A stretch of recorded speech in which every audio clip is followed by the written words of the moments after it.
Hello friends, today we are going to discuss about lower GI bleed.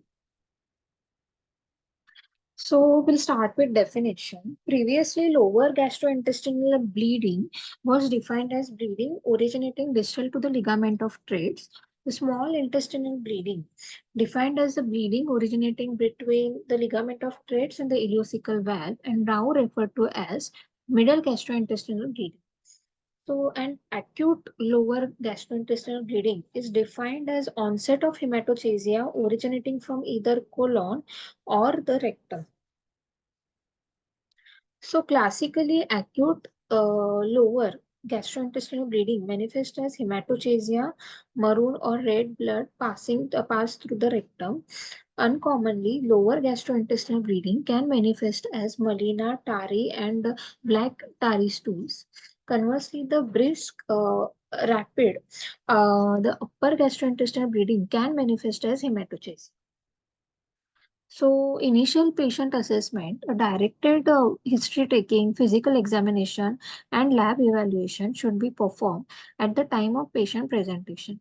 Patient's assessment and the hemodynamic resuscitation should be performed simultaneously. Patient should be asked about the color, amount, frequency, and duration of bleeding. Any symptom that may suggest any a specific source of the lower gastrointestinal bleeding. Abdominal pain with diarrhea suggests the inflammatory, ischemic, and infectious type of the colitis. Altered bowel habits, iron deficiency anemia, unexplained weight loss may suggest the colorectal cancer. Patient should be questioned about any upper gastrointestinal symptom. Previous events of gastrointestinal bleeding, abdominal or vascular surgeries, peptic ulcer disease, inflammatory bowel disease, or abdominal pelvic radiation therapy.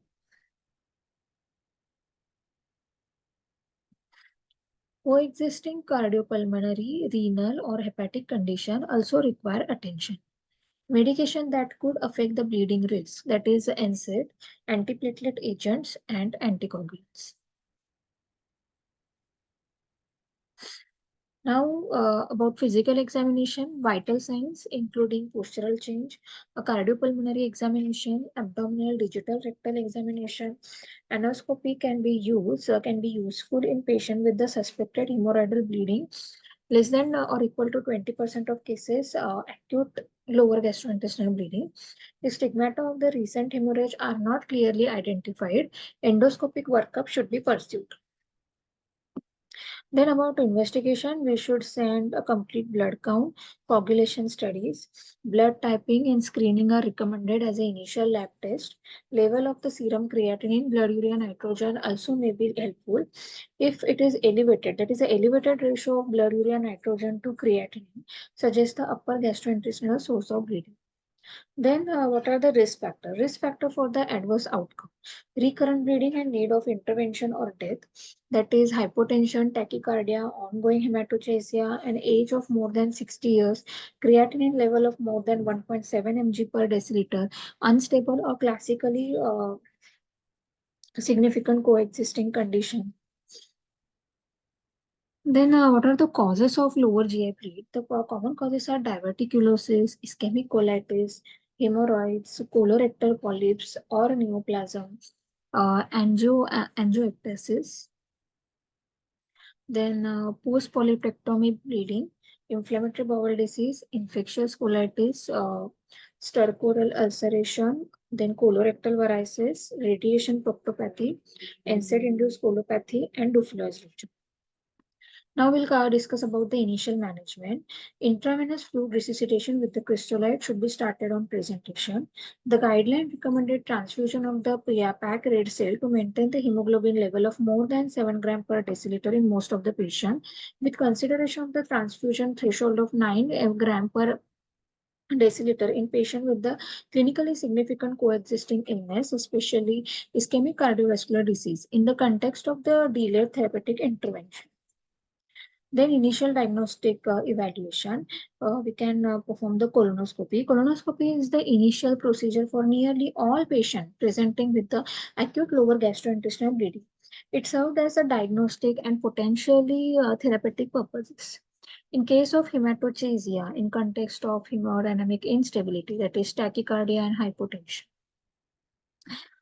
it may represent brisk uh, upper gastrointestinal bleeding event. So, therefore, upper endoscopy must also be considered in such a patient and can be performed immediately before colonoscopy. So colonoscopy should be performed within 24 hours after patient's presentation, after hemodynamic resuscitation and adequate colon cleansing. So randomized trial comparing early and the later colonoscopy did not show any significant difference in length of stay or in rate of rebleeding and surgery. Now, the adequate preparation of the colon is important for endoscopic visualization, diagnosis, and treatment. Preparation include at least 4 liters of the polyethylene glycol solution or equivalent administered over the period of approximately 4 hours.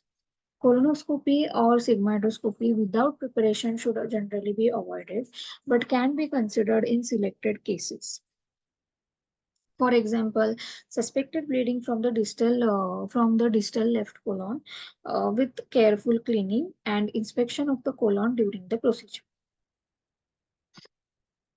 Uh, in patient with ongoing bleeding who cannot consume preparation solution, the short-term placement of the nasogastric tube can be considered as long as the risk of aspiration is low. Patients should be without solid food at least for 8 hours before colonoscopy. Clear food, including colonoscopy preparation, are permitted up to 2 hours before colonoscopy. Now, the video capsule endoscopy. Video capsule endoscopy has emerged as an useful tool for evaluation of the obscure GI bleeding, detecting culprit lesion with the rates of 35% to 77%. Diagnostic yield and the effect on the patient management are improved with the delayed early deployment, that is within 3 hours of the 3 days of the admission. Video capsule endoscopy is useful for localizing small bowel bleeding sites to guide management with the deep enteroscopy or other approaches. Capsule endoscopy has most often been used after both upper and the lower endoscopy has been performed. The use of video capsule endoscopy either as an initial step in evaluation or immediately following negative EGD can be performed in the patient with the lower GI. Non-invasive diagnostic imaging methods, for example, multi-detector computed tomographic angiography, and the radionuclide technetium 99M labeled red cell scintigraphy may be performed before colonoscopy in patient with the ongoing brisk bleeding and hemodynamic instability despite the resuscitation effort. In patient in whom colonoscopy was non-diagnostic, endoscopic hemostasis is unsuccessful.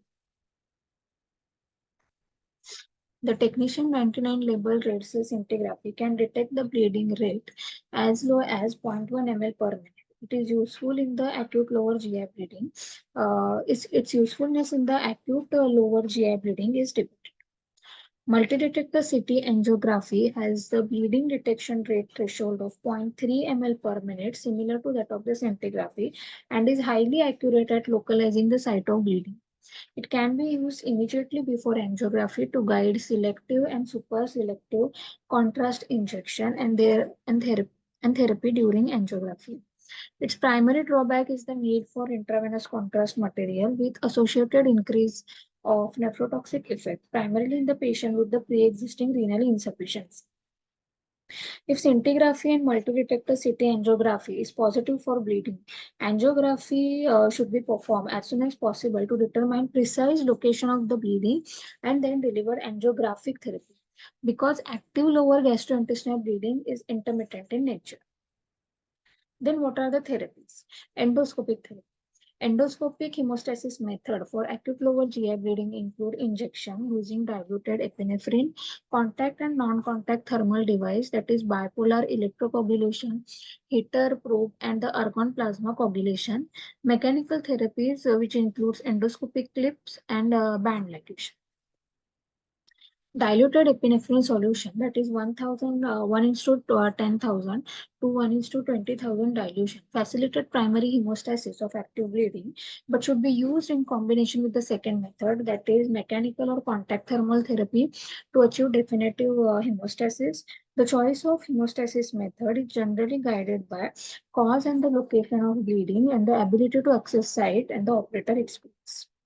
Diverticulosis, angiectasis, and post-polypectomy bleeding are the source of lower GI bleeding that are most likely to benefit from endoscopic hemostasis. Adverse event, including perforation, worsened bleeding, congestive heart failure, occurred in 0.3 to 1.3% of patients. Guideline recommended that diverticular bleeding be treated endoscopically if stigmata of the recent hemorrhage are present. For example, active bleeding, non-bleeding visible vessel, or adherent clot at colonoscopy. Mechanical therapy with the use of endoscopic clips is preferred for diverticular bleeding because clips reduces the theoretical risk of transmural colonic injury associated with the contact thermal therapy. Technological improvement allowing full rotation have made clip easier to use. Now this is the diverticular hemorrhage as seen on colonoscopy. The picture A shows the active bleeding from the diverticulum, and this picture B showed post endoscopic clip placement leading to the cessation of the bleeding. Now, the colonic angiectasis, including radiation proctopathy, are common in elderly. They usually manifest as mild overtractor bleeding. They can manifest as severe hematochezia, especially in patients who are taking antithrombotic agent. Argon plasma coagulation therapy is considered the treatment of choice. Endoscopic approaches to treating the post-polypectomy bleeding are mechanical devices like clipping or band ligation and contact thermal coagulation with or without dilute epinephrine injection. The use of clips may be preferred in order to limit tissue injury. After endoscopic therapy or treatment, a tattoo or clip, if not already used for hemostasis, can be placed adjacent to the any culprit lesion to assist in relocalization where bleeding or where rebleeding can occur. Now, where we can use angiography and endovascular therapy. So, angiography allows both bleeding site localization and therapeutic intervention. So the angiography may be negative if bleeding is slow. That is, if bleeding rate is less than 0.5 ml per hour or intermittent. And the use of provocative angiography, that is involving heparin, nitroglycerin, urokinase, and tissue plasminogen activator, may increase the likelihood of identifying bleeding site, but confers the risk of uncontrolled bleeding. So the goal of selective transcatheter endovascular therapy is to decrease arterial perfusion to the bleeding site, which facilitate healing of the injured vessel. So the microcatheter of 0.9 to 3 French enable the superselective embolization of the arteries less than 1 mm in diameter. With the use of microcoils, absorbable gelatin sponges, cyanoacrylate glue, and the ethylene vinyl or polyvinyl alcohol. Angiography with the transcatheter embolization carries the risk of bowel ischemia and should be reserved for patients with brisk and ongoing bleeding that is non-amenable to or not effectively treated by endoscopic management. Risk factor for bowel ischemia include particle embolization, an inability for superselective catheterization to be performed, and embolization of the distal arteries of more than 1 mm in diameter and of arteries located proximal to the mesentery. Surgery consultation is indicated in patients with the ongoing lower gastrointestinal bleeding, in whom endoscopic and radiographic treatment has failed. Localization of the bleeding region before surgical resection is critical to prevent the need of subtotal colectomy and to prevent a recurrent bleeding after surgery owing to miss or incorrect localized lesion. If upper bowel and small bowel have been ruled out as a source of bleeding, but colonic location of the bleeding cannot be identified, then a subtotal colectomy may be appropriate. However, subtotal colectomy is associated with high morbidity and mortality than segmental resection. Now, what to do with the antiplatelet agent and the acute lower gastrointestinal bleeding. Now, the antiplatelet agent increases the risk of gastrointestinal bleeding, and the risk of the lower gastrointestinal bleeding is appropriately 3 times than that of the upper gastrointestinal bleeding. So, to minimize the risk of cardiovascular event, the aspirin for secondary prophylaxis should not be interrupted in patient with the acute lower gastrointestinal bleeding. However, low dose aspirin for primary prophylaxis has been shown to result in only limited reduction in absolute risk of serious cardiovascular event or death and should generally be avoided in patients with history of a lower gastrointestinal bleeding. So this is the algorithm about the management. So first is we should take proper history, physical examination, then send appropriate lab testing as I mentioned earlier. Then if the patient is on aspirin, then continue with that aspirin for secondary cardiovascular prophylaxis without interruption and resume dual antiplatelet within 1 to 7 days. Now just divide the patient into high risk and the low risk based on the hemodynamic stability. So if the high risk patient with hemodynamic instability and the signs and symptoms of ongoing bleeding is there, then properly resuscitate this patient with IV crystalloid. If indicated, we can transfuse PRBC. And if the patient is continued hemodynamic instability and suspected ongoing bleeding is present and cannot consume the colonoscopic preparation, then to detect the source of bleeding, we can go for the multi-detector CT angiography if available. And if that is unavailable, then we can go for radionuclide technetium 99M labeled red cell scintigraphy plus angiography, core beam CT with embolization and elective colonoscopy after resolution of bleeding. So, and if hemodynamic stability is achieved, then we can go for upper endoscopy to rule out upper GI bleeding plus manage upper GI bleed if indicated. And then colonoscopy performed less than 24 hours from the time of the patient presentation after hemodynamic resuscitation and 4 to 6 liter of polyethylene glycol solution given over the period of approximately 4 hours until the rectal effluent is clear.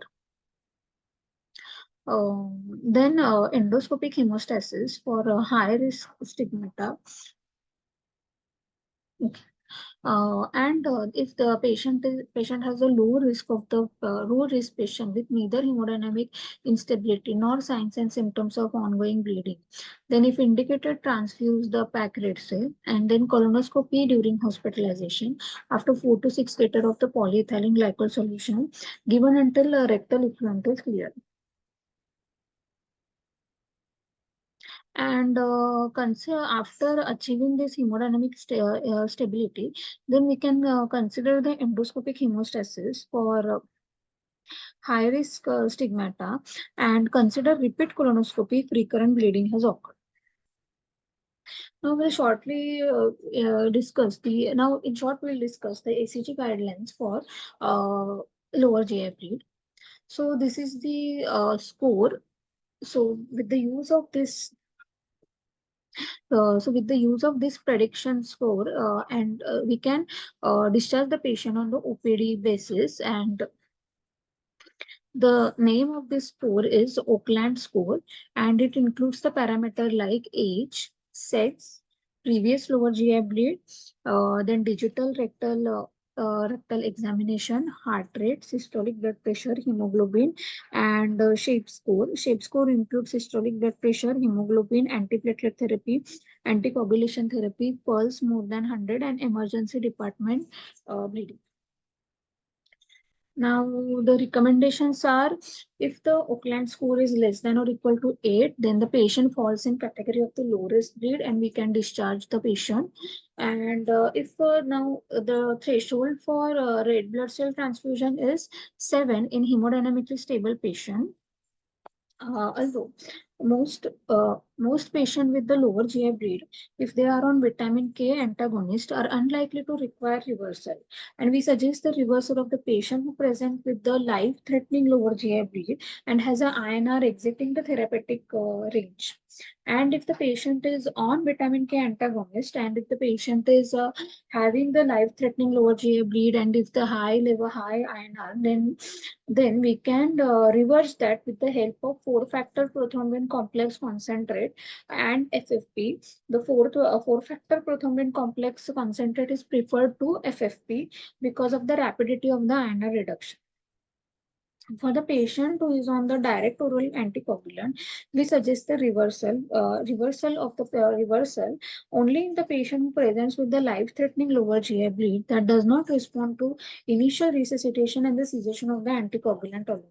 For patient requiring reversal and the targeted reversal agent, that is idarucizumab for dabigatran and the adnexanet alpha for apixaban and rivaroxaban, should be used when available if direct anticoagulant has been taken within past 24 hours, though it has a very conditional recommendation and very low quality of evidence. So the recommendations about the administration of antifibrinolytic agent, that is a tranexamic acid, is not recommended. It has a strong recommendation and the moderate quality evidence. And about the performance of colonoscopy for most of the patients who are hospitalized with lower GI bleed, because of its value in detecting source of bleeding, has a strong recommendation. However, colonoscopy may not be needed in patient where bleeding had subsided and the patient had high quality colonoscopy within 12 months with an adequate bowel preparation showing diverticulosis with no colorectal neoplasia. We suggest performing CT angiography as an initial diagnostic test in patients with ongoing hemodynamic significant hematochezia. However, CT angiography is of low yield in patients with minor lower GI bleed or those in whom bleeding has clinically subsided. We recommended patients who have CT angiography demonstrated extravasation of extravasation should be promptly referred to the interventional radiology for transcatheter angiography and possible embolization. So, and it has a strong recommendation.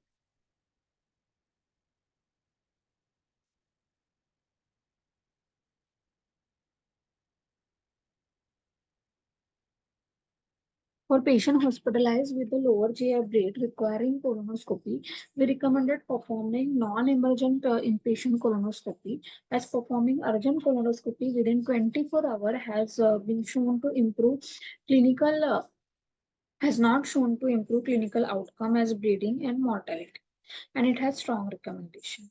When recommended, treatment of diverticular stigmata of hemorrhage with through the scope clip, endoscopic band ligation and coagulation. So it has a strong recommendation. And about the we should they recommended discontinuing non-aspirin instead after hospitalization for diverticular hemorrhage. Again, it carries a strong recommendation, and we suggest the discontinuing aspirin for primary cardiovascular prevention for hospitalization uh, for diverticular hemorrhage, given the risk of given the risk of recurrent diverticular hemorrhage. It has a conditional recommendation and the low quality evidence. About the continuing aspirin after hospitalization for diverticular hemorrhage for patient with established history of cardiovascular disease, given the benefit of reducing future ischemic event. Again, it has conditional recommendation on the low quality evidence. We recommended the provider to evaluate the risk versus benefit of continuing non-aspirin antiplatelet such as P2 Y12 receptor antagonist in multidisciplinary setting after hospitalization for diverticular hemorrhage, given the demonstrated risk of recurrent diverticular hemorrhage. It has a strong recommendation. We recommended resuming anticoagulation after cessation of lower GI bleed, given the resumption of anticoagulant has shown to decrease the risk of post-bleeding thromboembolism and mortality. And again, it has a strong recommendation.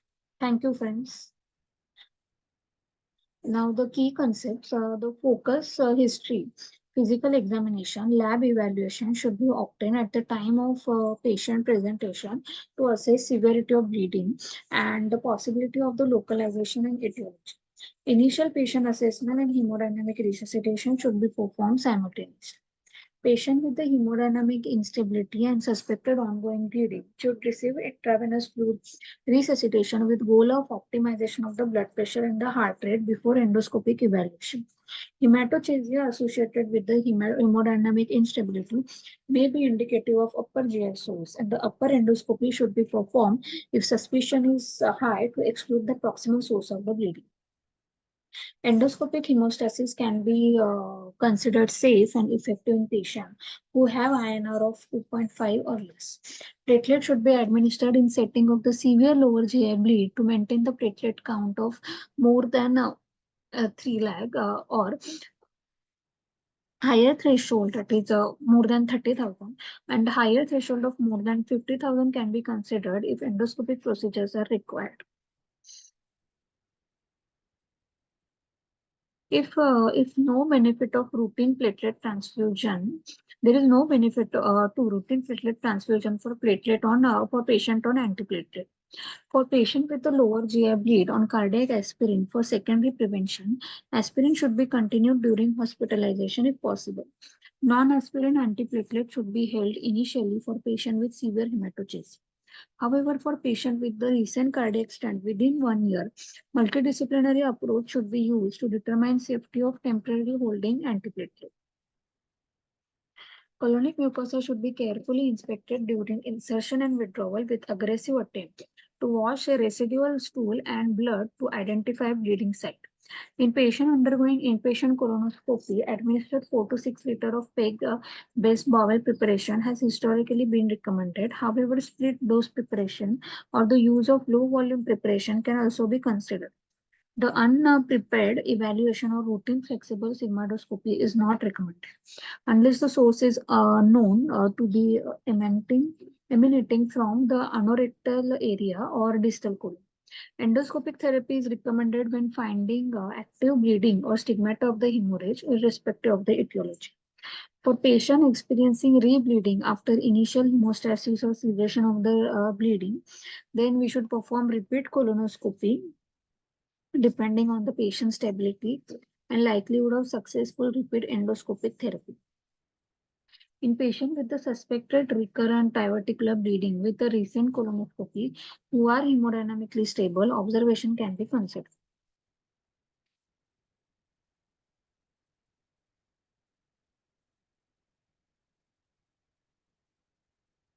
Thank you, friends.